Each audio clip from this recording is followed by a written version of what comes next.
Ladies and gentlemen, thank you once again for tuning in to another episode of the Generational Wrestling Podcast. As always, is yours truly, the 28-year-old piece of gold of the franchise, aka the showstopper. And with me, as always, I got my tag team partner, my brother, my family. He is the flyest in the room, Mr. 123. Pin that ass down, K Breezy, aka King Two Code in the building, brother. How you doing? Man, I'm good, man. I'm good, man. You know what? Today, man, special day, man. We got a special guest in the building, man. So let's go. Let's get the show going. All right, and with us today, we got the Impact World Champion. I can't believe this, man. We got the walking weapon himself, Josh Alexander. Brother, how are you? I'm good, man. I'm ready to talk about Impact Wrestling. Well, let's do it with Josh, man. Look, so we've seen you. We were actually at Hard to Kill in Dallas, Texas, back in January. We seen you. You did your Great thing match. there. Great You match. had a hell of a journey again. The Impact World Championship. You had a hell of a journey with Moose, and now you're the man with the plan. You're the one that got all the gold, and you get ready to defend it against Eric Young. But let's talk about your career, man, and how you got involved with Impact Wrestling. How did that start? For me, my relationship with Impact Wrestling started as a fan, like everybody else, man. I remember the night like it was yesterday. I finished my shift at Subway as a 15-year-old kid. I drove home as fast as I could, and I sat on my couch and I ordered that very first pay-per-view. And I still remember the first time I saw the first match, Jerry Lynn, AJ Styles, and Low Ki against the Flying Elvises on that first show, and like. It was like it hit me like a tidal wave, man. Like just seeing Low Ki and AJ Styles, it changed my perception of what pro wrestling was. Well, speaking of pro wrestling, as a fan growing up, who was somebody that you looked up to, and was pro wrestling always in the back of your mind as something you wanted to do? Oh, absolutely not. It was not something I ever thought possible that I could do. I was a 290-pound like obese teenager, man. I couldn't do a push-up when I was in high school. So I was idolizing the likes of like Stone Cold Steve Austin and Bret Hart, looking at these guys like there's no chance I could ever do that. And then it just so happened I went to college when I was 18 years old, and I discovered that like this stuff existed outside of WWF at the time. And I found a wrestling school, and I wanted to go touch the ropes and see what a ring felt like. And I paid a guy $50 to be able to do that. He made me take a couple bumps, and the obsession just started right there. And I knew this is what I had to do. Too cool. Man, Josh, man. So you are the champion. You've gone through your struggles. What was it for you about wrestling that really said, man, I really want to do this. This is the thing that I know I want to do. I'm confident in it. Was there something else different that that could have been a different path for you? No, like the way I can sum it up is I've never been good at anything else. Like I've done a lot of things in my life where I've made myself good at them, but this was the first thing on the first day, that day where I said I went to check out the ring and they made me take a few bumps. I didn't have much self-confidence at that time. I had a rough, time growing up. I wasn't really good at much, but I took those first few bumps, and I remember a bunch of the students came up to me like, "Oh man, I've never seen somebody take to this so quick." And I was like, "Damn, that felt good. Like this self-confidence I'm getting from this is great. I want more." You know what I mean? Right. So I went Right. every single day from there on out, and the obsession is just like it's grown ever since. It's never even faded one bit. So. Awesome. Josh, for somebody who's never taken a bump, right? I think we all think the Man. fans. You look at it and you guys make it look so effortless, right? Smoke and mirrors, and every day we hear, it's not ballet, right? These bumps, guys going to matches injured, and you would never know. For those who never took a bump, explain what the feeling was the first time you hit the canvas. Imagine feeling all your bones vibrate inside your body. Like that's the only way I can like describe it. Cause they tell you to breathe out, so you're not going to knock the wind out of yourself. But when you hit, you just feel everything kind of like in a hum and a shake for a second. You're like, oh, that feels weird. But like Right. eventually the more and more you do it, you build up a callus, and the better you get at it, you don't get hurt. So. Really quick, how awesome is it, man, to have your wife and your son there to see you competing and actually taking part in the action at times, right? How cool is that to get her involved and him involved? And is that something he's shown interest in wanting to do in the future? Oh, my 4-year-old is completely obsessed with pro wrestling. Yeah, he thinks good, he thinks he good. is a wrestler. That singlet he wore to the ring at Uh-huh. Rebellion with me, that thing is on underneath his clothes every single day of the week, man. We gotta like He's ready to go.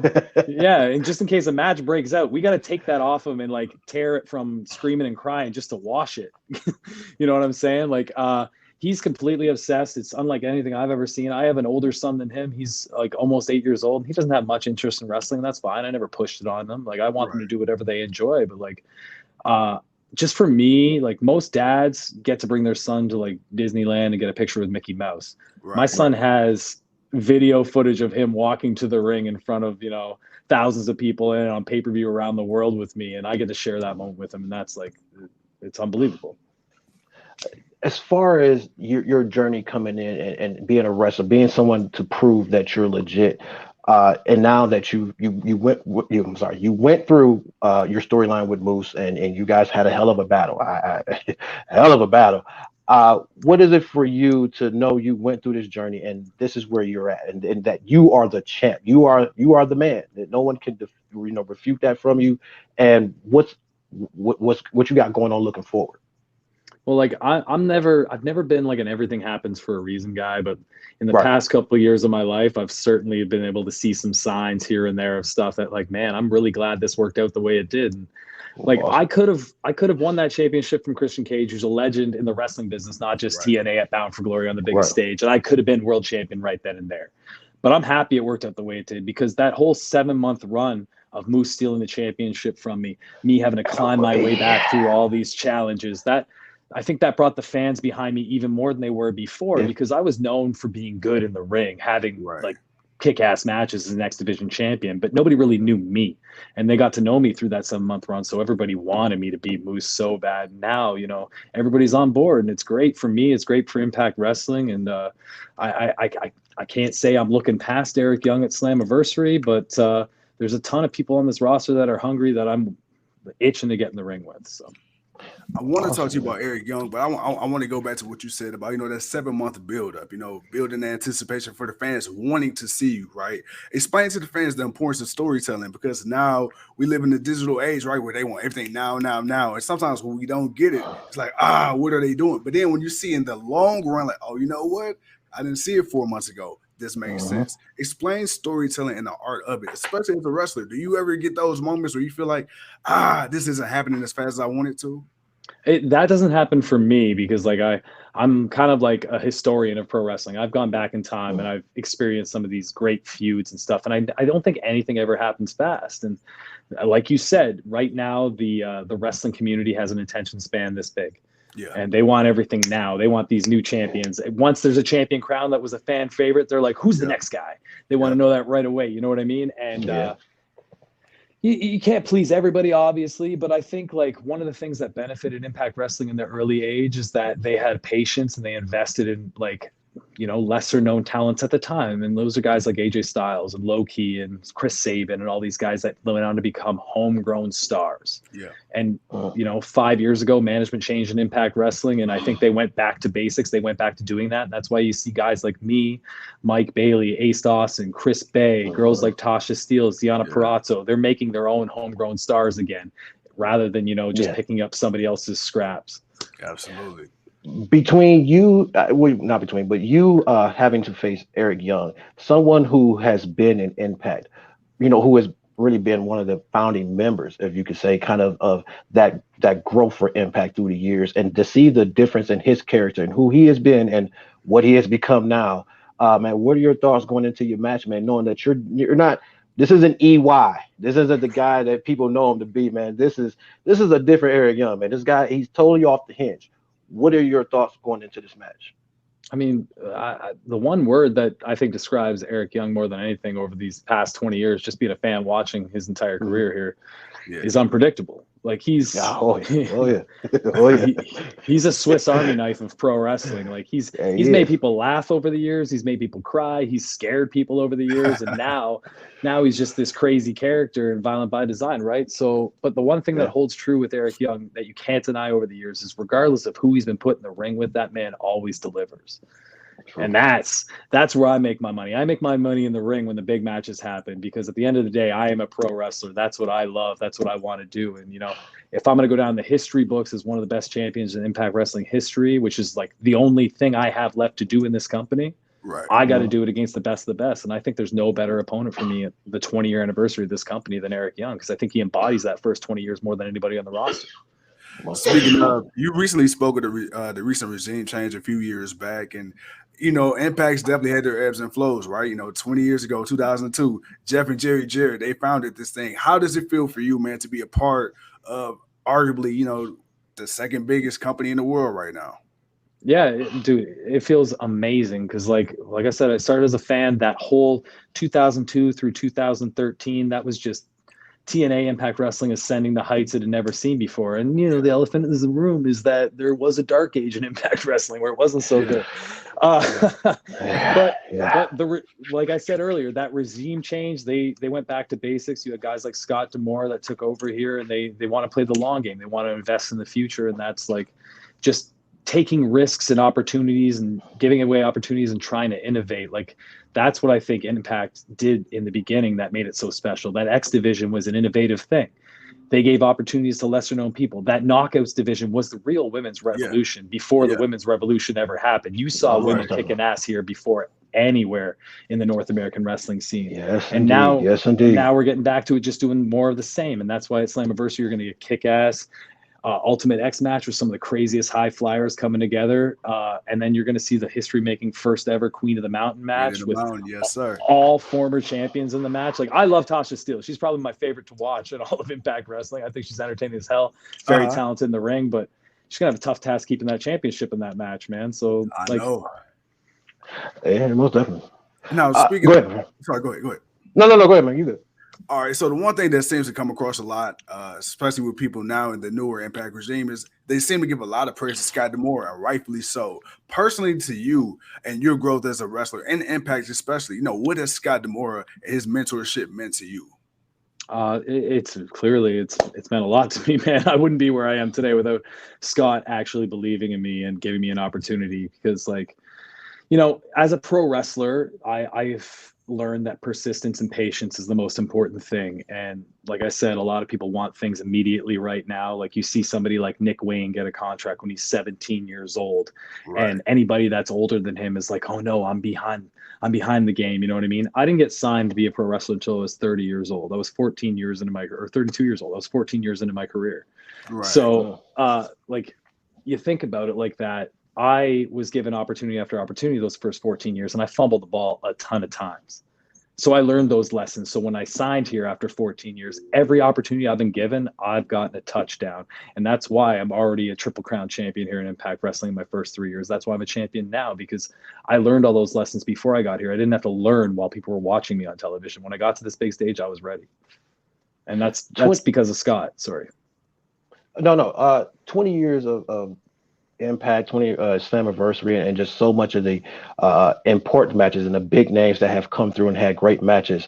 When I look at you, I see a guy that like Kurt Angle, who, the Olympic gold medalist, when he came in, and everyone knows he was from the other company, but when he got into Impact, he did something kind of just different. He brought that wrestling kind of back. And when you had guys like AJ Styles and others, who are those guys? Because I see you as that Kurt Angle. Who are your AJ Styles? Who are your Abyss? Who are the guys that were the Impact then that could be the Impact now? The people that inspired me? Yeah, the people that inspired, but the people that inspired you, but also who do you see now that are those new inspirations? Who are, besides yourself? Yeah. Oh, dude, you look at the roster. Man, I think Jordan Grace is one of the most talented knockouts, and I think she's going to inspire a load of women to follow their dreams and not say no, because she is 5'0". She was an overweight teenage girl that wasn't the typical diva, and look at her now, man. She is undeniably one of the most talented superstars that we have on this roster. And you look at somebody like Chris Bay, I think the exact same thing. I think he's going to inspire a load of people to follow their dreams because he's so talented in the ring. He's so talented on the microphone. That guy can deliver with his eyes closed. And, it's just people like that I think are the future of this company. Awesome. Speaking of being a Triple Crown winner, you were former Impact Tag Team Champion with Ethan Page, who is also a hell of a wrestler in his own right. How is it, man, seeing guys go on to do other things that you had success with in the business and kind of moving forward, having success on their own? I mean, it's awesome. I'm happy for everybody, but like I said, it's just I know how talented these people are, so I'm not surprised, right? Yeah. I know that Ethan Page is going to find success when he's given those opportunities. Because much like me, he had a long storied career before he got in front of like the big show and the cameras. Right. So he's ready for all those opportunities. He's not going to fumble whenever he's given the ball. What are your thoughts on people? Because just like basketball, right? You see a guy might ride the bench. You think, oh, he's terrible, but in real life, he go to the YMCA, he's gonna bust you for 30 points easily.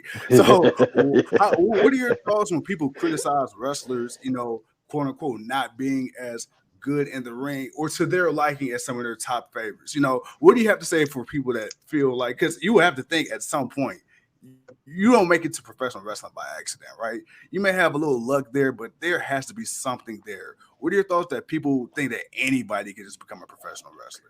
I mean, the closest comparisons I would have is like recently Stephen A. Smith was going off about how this generation of basketball players is weaker and like softer than the 80s and 90s generation. And you had players that legitimately play the game, like JJ Redick and CJ McCollum, being like, you do not know what you're talking about. So like there's always going to be those people that just like armchair quarterback from like the stands and just want to say like they know everything. And they might know a lot because they've experienced it and watched it like so closely, but until you're in there and you experience it for yourself, you don't know and gauge what like talent somebody has. And you have to understand that our job is to do whatever our bosses tell us to do. We are at the same time, we're athletes, we're actors at the same time. So you might not be getting the most out of somebody or seeing everything that somebody's capable of when you do see them. So there's tons of people that are underrated or overlooked in this business. Too cold. So Josh, man, okay, you got your match not this Sunday, next week. Against Eric Young. We got the first ever Queen of the Mountain match, which that alone in itself is something I've always wondered, especially with the knockout division. It's like, man, will we ever get a match like this, man? Is that the match you're going to be watching? Or, outside of preparing for yourself, but is that going to be your match? I got to sit back. I got to watch this. I got to sit down and take some time to, I got to, get away from the ring and I got to focus on this, man. Like, what is the excitement for this match? I've been waiting for this match for years and they finally give it to me. Well, it's the same as you guys were at Hard to Kill for the first ever women's Ultimate X match, right? Yes. That was what we call a curtain sellout. The entire roster, man, woman, production crew, they were at the monitors watching those women make history, because when you're the first to do it, there's so much pressure on you. And we as a locker room, as like a crew for Impact Wrestling, we want to uplift each other. We want to see everybody have success, because if anybody here has success, the brand has success. That's why our pay-per-views have been delivering pay-per-view after pay-per-view. I don't think top to bottom there's been better pay-per-views than we produced this year. Yeah. You know what I mean? And it's going to be the same thing for Queen of Mountain. We are all vicariously living through those people in the ring, just wanting them to have success, wanting them to steal the show. And it's going to be the same thing. Awesome. Speaking of being the first to ever do it, right? Well, your first time in Nashville, do you have any fond memories? Nashville has a rich history with Impact and TNA, the whole wrestling culture there. Do you have any fond memories or favorite matches that you ever been a part of? Yeah, absolutely. The first one that comes to mind is the first ever 60-minute Iron Man match in company history, myself and TJP. We did it in front of no fans, which, people might say is a slight, but I think it makes it even more difficult. And for us to, go in there and exceed even our own expectations with it, that's going to be something I'll never forget. That's the reason why I'm sitting here today as Impact World Champion, I believe. Too cool. Man, honestly, it's kind of a jokey question, but if by chance, if Jordan Grace ever gets that opportunity to face for the world championship and you're the champion, I don't see you losing no time soon. Can we expect to see a main event match? Hell yeah, man. I'm not going to treat anybody any differently. We need equality. And if Jordan Grace wants to step up blow for blow, I might get my ass kicked, but I'm ready, man. Let's do it. Well, Josh, before we get off, man, two final things for the people who want to watch this Slammiversary pay-per-view, June 19th. You guys are also taping on the 20th as well at the Asylum in Nashville, Tennessee. How can people watch? Where can they find it? Well, the pre-show's on at 7:30 p.m. Eastern on YouTube, and the pay-per-view's on Fight TV at 8 p.m. Eastern. And get your ticket, because not only are all these matches going to be awesome, there's going to be a ton of surprises. There always is at Slammiversary for one, but then this is the 20-year anniversary. You're going to see names from the past, and the who's who of wrestling across the world have come through this company. So And last thing, where can people find you? Social medias, plug them in.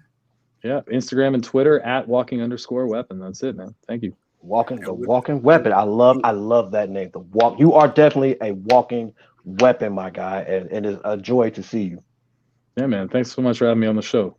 Thank you for taking the time. And with that, as always, ladies and gentlemen, thank you once again for tuning in to another episode of Generation Wrestling Podcast. I'm the 28-year-old piece of gold. He's Too Cold. He is your Impact World Champion and walking weapon. Be sure, June 19th, Sunday, June 19th, tune in to Slammiversary from the Asylum in Nashville, Tennessee. 20 years, baby. Always, thank you so much and kick ass, brother.